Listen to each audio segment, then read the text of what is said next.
Hello बच्चों, आज हम लोग ये जानेंगे क्लास 10th के साइंस के क्विक रिवीजन चीज़ों को हम लोग समझेंगे कि पूरे चैप्टर को हम बहुत जल्दी एक बार रिवीजन हम कैसे कर सकते हैं। तो चलिए हम लोग शुरू करते हैं पहले चैप्टर से, जो कि है हमारा रासायनिक अभिक्रियाएं एवं समीकरण। रासायनिक अभिक्रियाएं एवं समीकरण।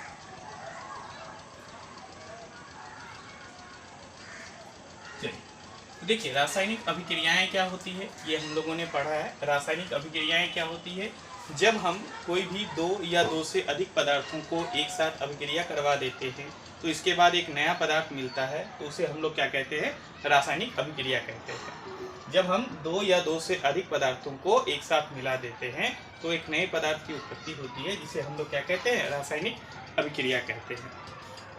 रासायनिक अभिक्रियाओं में जो है हम लोगों ने बहुत सारी इंफॉर्मेशन देखी कि अलग अलग अभिक्रियाओं में हमें बहुत सारी चीज़ें देखने को मिलती है। जैसे यानी कह सकते हैं कि रासायनिक अभिक्रियाओं से हमें क्या क्या सूचनाएं प्राप्त होती है। उनमें सबसे पहला जो हमारा था वो ये था,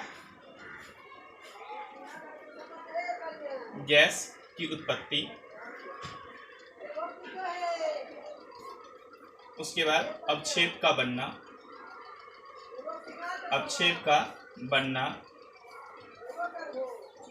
उसके बाद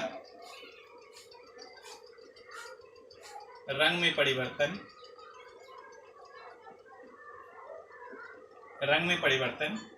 और उसके बाद ताप में परिवर्तन।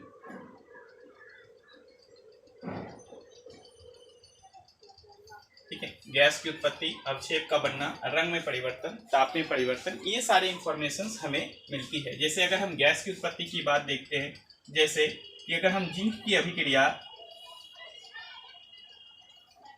सल्फ्यूरिक अम्ल से करवा देते हैं तो ये अभिक्रिया करके ZnSO4 बनाता है प्लस H2 गैस रिलीज करता है। ठीक है, इसके बाद अगर हम अवक्षेप के बनने की बात देखते हैं, ठीक है, अगर हम अवक्षेप के बनने की बात को देखते हैं तो अवक्षेप का बनना जो होता है यह हम लोग द्विविस्थापन अभिक्रियाओं के माध्यम से समझेंगे। इसमें अवक्षेप का बनना कैसे होता है, जैसे NaCl प्लस AgNO3, यहाँ पर फिर NaNO3 प्लस AgCl होता है। ठीक है, ये हमारे पास अवक्षेप के रूप में प्राप्त हो जाता है। रंग में परिवर्तन की अगर हम लोग बात करते हैं तो जैसे कि हम लोग जानते हैं पोटेशियम परमैंगनेट के सॉल्यूशन में हम लोग क्या करेंगे, पानी से उसमें उसका मान लेते हैं कि 100 ml बीकर में हम लोग ले लेंगे और इसमें से फिर 10 ml हम लोग अलग में ले लेंगे और फिर 90 ml पानी हम लोग ले लेंगे, 90 ml फिर पानी ले लेंगे और पानी लेकर के फिर हम लोग क्या करेंगे, इसको फिर मिक्स कर देंगे और इसको इसमें मिक्स करेंगे, फिर से ये 100 ml हो जाएगा। फिर से हम यह प्रक्रिया करेंगे, यानी कि 100 ml जो है हम लोग पोटेशियम परमैंगनेट का सॉल्यूशन लेंगे, उसमें से 10 ml को हम बाहर निकालेंगे और उसमें से 90 ml जो हम फिर पानी मिला देंगे। फिर उसके बाद अगर हम इसमें से 10 ml बाहर निकाल कर फिर उसमें हम 90 ml पानी मिला देंगे तो उसके रंग में परिवर्तन हो जाएगा। यानी हम देखेंगे कि इसका रंग जो है वो हल्का रंग में हो जाता है, अर्थात बैगनी रंग से वो गुलाबी रंग में परिवर्तित हो जाता है। ताप में अगर हम परिवर्तन की बात देखते हैं, हालांकि इसके अलावा हम एक और चीज देख सकते हैं, जैसे कि फेरस ऑक्साइड, इसमें क्या होता है, जंग लगता है जब, तो जंग लगने के बाद भी उसका रंग क्या हो जाता है, भूरा हो जाता है। यानी लोहे में जंग लगने के बाद वो भी क्या हो जाता है, भूरे रंग में परिवर्तित हो जाता है। ताप में परिवर्तन की अगर हम लोग बात करते हैं तो जैसे कि क्या देखते हैं, CaCO3 को तोड़ने के लिए हमें हीटिंग की आवश्यकता होती है और इसके बाद हीट करने के बाद ये भी टूट जाता है, तब ये CaO प्लस CO2 में चेंज हो जाता है। वहीं पर अगर हम CaO प्लस H2O लेते हैं, जैसे कि यहाँ पर ये अभी ठंडा है, हम लोग क्या करते हैं, जब इसकी अभिक्रिया करवाते हैं तो ये CaOH का होल ट्वाइस बनाता है जो कि गर्म होता है। यानी यहाँ से हम देख रहे हैं कि इसमें आने के बाद इधर ताप में परिवर्तन हो रहा है। ठीक है, तो ये सारी चीजें हमें रासायनिक अभिक्रियाओं के माध्यम से मिलता है। अब हम लोग ये जानते हैं कि रासायनिक समीकरण क्या चीजें होती है। तो रासायनिक समीकरण में हम लोग क्या करते हैं कि इसमें जो भी समीकरण हमारे पास यहाँ दिए हुए हैं, यानी कह सकते हैं कि इसमें तत्वों को उसके सूत्रों और संकेतों के रूपों में लिखना क्या कहलाता है, रासायनिक समीकरण कहलाता है। रासायनिक समीकरण जो होते हैं ये दो प्रकार के होते हैं, एक होता है एक संतुलित रासायनिक समीकरण होता है और एक असंतुलित रासायनिक समीकरण होता है। ठीक है, यहाँ पर संतुलित रासायनिक समीकरण वो होता है जिसमें अभिक्रिया से पहले और अभिक्रिया के बाद जो भी तत्व मौजूद होते हैं उनकी संख्या बराबर होती है। लेकिन असंतुलित वाले में क्या होता है कि अभिक्रिया से पहले और अभिक्रिया से बाद वाले में उसी संख्या बराबर नहीं होती है। तो इसको हम लोग संतुलित और असंतुलित कह सकते हैं। असंतुलित समीकरण को हमें संतुलित करना आवश्यक होता है, क्योंकि बिना संतुलित किए हम अगर अभिक्रिया को लिखते हैं तो वो गलत हो सकता है, इसलिए इसको संतुलित करना बहुत ज्यादा आवश्यक है। अब हम लोग इसमें जानेंगे कि रासायनिक अभिक्रियाएं कितने प्रकार की होती है। तो रासायनिक अभिक्रियाओं के प्रकार में अगर हम देखें तो मुख्य रूप से ये 5 प्रकार के होते हैं। नंबर 1 संयोजन अभिक्रिया,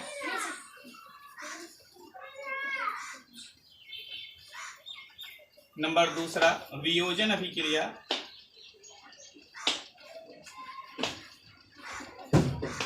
नंबर 3 एकल विस्थापन अभिक्रिया,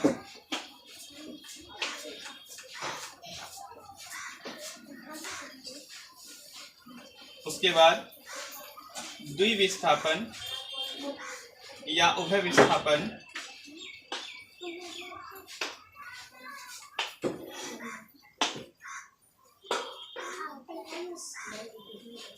अभिक्रिया, और 5वां रेडॉक्स अभिक्रिया। रेडॉक्स में अवकरण और ऑक्सीकरण दोनों होते हैं। अवकरण और ऑक्सीकरण दोनों होते हैं।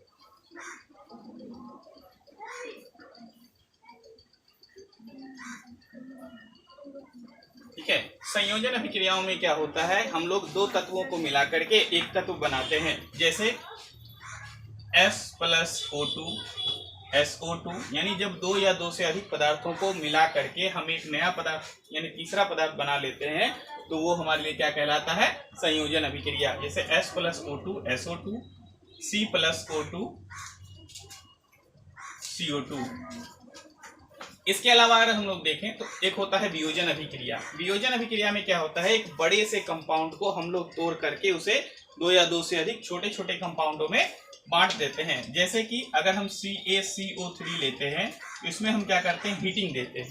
जैसे हम इसमें हीटिंग देंगे तो ये क्या होगा, स्प्लिट कर जाएगा और ये CaO + CO2 में परिवर्तित हो जाएगा। यहाँ ये ध्यान देने वाली बातें हैं कि यहाँ पर क्या हो रहा है कि जैसे देख रहे हैं कि इसको तोड़ने के लिए हमें हीट की आवश्यकता होती है।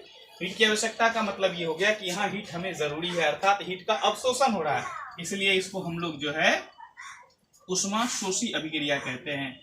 ऊष्माशोषी अभिक्रिया कहते हैं। और वहीं इसको हम लोग ऊष्माक्षेपी अभिक्रिया भी कह सकते हैं। ऊष्माक्षेपी अभिक्रिया भी हम लोग कहते हैं, यानी जिसमें ऊष्मा का अवशोषण होता है उसको ऊष्माशोषी अभिक्रिया कहते हैं, और जिसमें ऊष्मा का निकास होता है उसे ऊष्माक्षेपी अभिक्रिया कहते हैं। अब एकल विस्थापन अभिक्रिया की बात करते हैं। तो एकल विस्थापन अभिक्रिया में क्या होता है कि जब कोई एक हाईली रिएक्टिव यानी जो अधिक क्रियाशील धातु है वह किसी दूसरे कंपाउंड में मौजूद जो कम क्रियाशील धातु होते हैं या तत्व जो होते हैं उनको वहां से हटा करके खुद वहां जा करके बैठ जाता है, तो उसी को हम लोग क्या कहते हैं, एकल विस्थापन अभिक्रिया। जैसे कि अगर हम Zn की अभिक्रिया HCl से करवा देते हैं, यहाँ Zn जो है इस H को यहाँ से प्रतिस्थापित कर देगा और खुद यहाँ आकर के बैठ जाएगा, जिससे ZnCl2 बना देगा और H2 बना देगा। इसके बाद अगर हम लोग देखते हैं द्विविस्थापन अभिक्रिया या उभय विस्थापन अभिक्रिया, तो इसमें क्या होता है कि इसमें कोई भी 2 यौगिक अपने एक दूसरे का आयनों का ट्रांसफर यहाँ करते हैं। ठीक है, जरा देख लेते हैं इसको। AgCl plus AgNO3 plus NaCl, ये अभिक्रिया करके AgCl प्लस NaNO3 बनाते हैं। यहाँ पर क्या हो, यहाँ प्लस चार्ज, यहाँ माइनस चार्ज, यहाँ प्लस चार्ज, यहाँ माइनस चार्ज, और यही चीजें क्या हो गई कि यहाँ पर ये वाला माइनस जो है वो इसके साथ आ गया और ये वाला माइनस यहाँ आ गया। क्योंकि इसी को हम लोग क्या कहते हैं, उभय विस्थापन या द्विविस्थापन अभिक्रिया, अर्थात तो दोनों में विस्थापन हो रहा है। एक है रेडॉक्स अभिक्रिया। रेडॉक्स अभिक्रिया में क्या होता है, अवकरण और ऑक्सीकरण दोनों होता है। ऑक्सीकरण क्या होता है, ऑक्सीकरण अभिक्रिया है वैसी अभिक्रिया को कहते हैं जिसमें ऑक्सीजन का जुड़ना अर्थात ऑक्सीजन आके जुड़ता है या हाइड्रोजन का बाहर निकलना, वो क्या कहलाता है? ऑक्सीकरण अभिक्रिया कहलाती है। और अवकरण अभिक्रिया क्या कहलाती है? जिसमें हाइड्रोजन का जुड़ना और ऑक्सीजन का बाहर निकलना होता है, उसको हम लोग क्या कहते हैं? अवकरण अभिक्रियाएं कहते हैं।